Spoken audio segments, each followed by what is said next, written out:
ዛሬ እንደተለመደው በአዲስ ቪዲዮ የጆሮ ወርቅ ይዤላችሁ ብቅ ብያለሁ። አሰላሙ አለይኩም ወራህመቱላሂ ወበረከቱ። እንዴት ናችሁ ውድ ቤተሰቦቼ? እኔ ደህና ነኝ አልሐምዱሊላህ።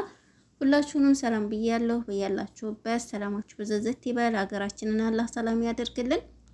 ዛሬ እንደምትመለከቱት የተለያዩ አይነት የጆሮ ወርቆች ወደ 4-5 አይነት ይዤላችሁ ብቅ ብያለሁ። ቀኑ ጁምአ ነው፣ ኖቬምበር 7 2025። በዛሬ በጁምአ የቀን ውሎ 3 ግራም የጆሮ ወርቅ አሳያችኋለሁ ከነ ዋጋው ማለት ነው። እንግዲህ አሁን የማሳያችሁ በተለይ አሁን ያነሳሁት ብዙ ልጆች ያው አያደርጉትም ማለት ይቻላል። ነገር ግን ቀረብ ብላችሁ ስታዩት በጣም የሚያምር አሪፍ ወርቅ ነው።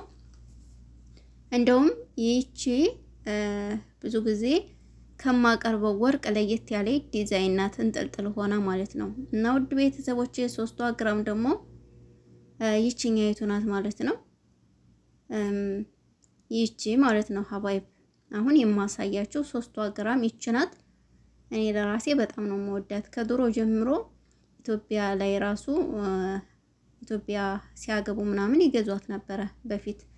እና ሀባይብ እንደምታዩት ይሄ 3 ግራም ነው። ዋጋው 1380 ሪያል ነው ማለት ነው። ካራንቷ 21 ካራንት ባህሪን ነው። እንግዲህ ኢንሻአላህ ሌላውን ደግሞ የሳዑዲ የሂንድ የተለያዩ አይነት ወርቆችን አቅርቢ ብላችሁኛል በጥያቄያችሁ መሰረት እሱንም የማቀርብላችሁ ይሆናል። ግን እዚህ ጋር የምነግራችሁ ነገር መግዛት ያለባችሁ 21 ካራንት ባህሪን ነው ማለት ነው። ከገዛችሁ አይቀር ገንዘባችሁን ካወጣችሁ። የሂንዱም ቆንጆ ነው፣ የቱርክም እንደዛው። ነገር ግን አሁን የቱርክ ስታዩት በጣም ነው የሚያምረው። ዋጋውም ርካሽ ነው፣ ብዙ የተወደደ አይደለም እንደሌላው። ነገር ግን እንሽጥ ብትሉ ያው እንደ ገዛችሁት እታች ነው የሚወርደው ማለት ነው።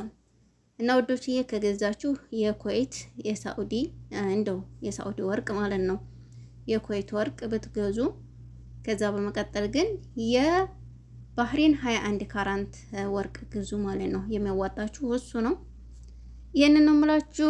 ሁላችሁንም እጅግ አድርጌ አመሰግናለሁ።